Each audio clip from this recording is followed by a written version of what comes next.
گی شملہ معاہدہ ایک خاص کانٹیکس میں ہمیں دیکھنا چاہیے. وہ ہوا تھا 71 کے وار کے بیک ڈراپ میں, اور اس میں صرف اور کیا چیزیں تھیں اس کے اندر. اس کے نتیجے میں پھر آپ کے 90,000 قیدی واپس آئے تھے. اس کے نتیجے میں آپ کو ایک بہت بڑا علاقہ واپس ملا تھا پاکستان کا, جس کو بھارت نے قبضہ کر لیا تھا.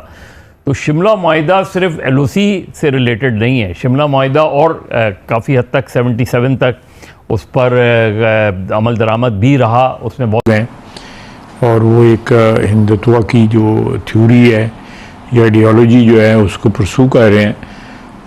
وہ لوگ کسی بھی حد تک جا سکتے ہیں. ان کا جو اکانومی ہماری جو ہے انشاءاللہ تعالیٰ چھلانگیں مارے گی. کیا پاکستان یہ کہتا ہے کہ ہم نے شملہ ایگریمنٹ سسپینڈ کر دیا ہے, تو مجھے ہنسی آتی ہے. شملہ ایگریمنٹ سسپینڈ کرنے کا پہلا مطلب تو یہ کہ آپ کا بارڈر نہیں ہے, اب لائن آف کنٹرول ختم ہو گئی ہے, آپ واپس آ گئے سیز فائر لائن پہ. سیز فائر لائن کا مطلب ہے انڈیا جس وقت چاہے گا وہ پی او جے کے میں داخل ہو سکتا ہے. کیونکہ دوسرا مجھے یہ ہے, ان پہ حماقت پہ مجھے ہنسی آتی ہے کہ بھائی آپ نے جو پھر 13,000 اسکوائر کلومیٹر کا علاقہ, 13,000 اسکوائر کلومیٹر کا جو علاقہ انڈیا نے فتح کر لیا تھا, وہ آپ کو واپس دینا پڑے گا. اور تیسری چیز جو ہے, انڈیا تو نہ تو یو این ریزولوشن کے تحت بات کرتا تھا, نہ بائی لیٹرل بات کر رہے تھے. تو ہمیں انہیں کہا کہ جو کچھ آپ کر سکتے ہیں ہم بھی کچھ بڑا کچھ کر سکتے ہیں. اور ہماری جو جغرافیکل لوکیشن اللہ نے ہمیں دی ہوئی ہے وہ آپ سے بہت بہتر ہے. آپ تو ساؤتھ میں ہیں, جتنی آپ نے ابھی دیکھیں گے آپ جو فلائٹس ان کی چلیں گی, تو اگر چاہے ایئر سپیس ہے چاہے ٹریڈ ہے, ہمارے سے ہو کے ان کا گزرتا ہے. اور دیکھیں جنگوں سے ملا کسی کو کچھ نہیں.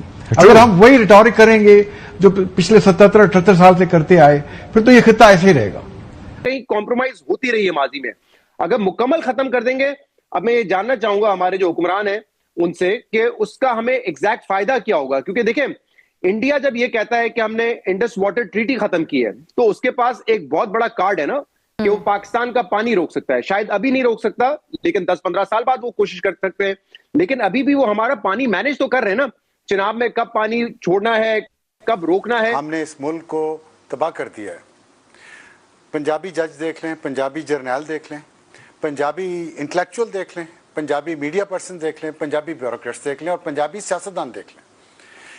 دوسرے صوبوں کے, چھوٹے صوبوں کے لوگوں کو انسان نہیں سمجھتے, ان کے حقوق کو اپنے برابر نہیں سمجھتے. تو اسلام آباد بھی ایکسٹینشن ہے نا پنجاب کی. اسلام آباد نے ہمیشہ کشمیر کو ایسے ٹریٹ کیا ہے, گلگت بلتستان کو ایسے ٹریٹ کیا ہے, بلوچستان کو ایسے ٹریٹ کیا ہے, مہاجروں کو, سندھیوں کو, پختونوں کو ایسے ٹریٹ کیا. اور اس پہ پنجابی عام کا کوئی قصور نہیں ہے. ہمارا نظام ایسا تھا بدقسمتی سے کہ پنجاب اور خیبر پختونخوا انگریز نے پہلے قبضہ کر لیا, بعد میں قبضہ کیا اس پہ سندھ اور بلوچستان کی نسبت سے. اس لیے ہم, اور بنگال اور بہار کی نسبت, پورا انڈیا اس پہ پہلے قبضہ کر کے وہ اپنا نظام وہاں اسٹیبلش کر چکے تھے. ہمارے ہاں نہ انگریز کا نظام صحیح آیا, نہ ہمارے اپنے جو تعصبات سے ہم اس سے چھٹکارا حاصل پا سکے. عجیب چوچو کا مربع ہے یہ خطہ. اور ہمارے جو آزادی کے بعد جو ہمارے حکمران آئے ہیں, انہوں نے اس میں, بہت شکریہ حسن نثار صاحب, اس میں انہوں نے مسالہ مزید ڈالا. وہ اپنے آپ کو گورا سمجھنا شروع ہو گئے.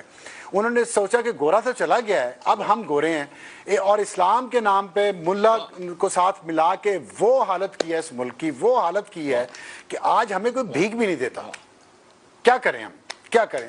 اور بس نعرے لگوائے جاؤ. اور وہ مجھے ایک دوست ہیں, میں ان سے ایگری نہیں کیا کرتا تھا, لیکن اب میرا دل کرتا ہے میں ان سے ایگری کر لوں. وہ کہتے تھے کہ ہم مغلوں کے ہاتھیوں کے سامنے بھنگڑے ڈالا کرتے تھے, اور اب آ کے لینڈ کروزروں کے سامنے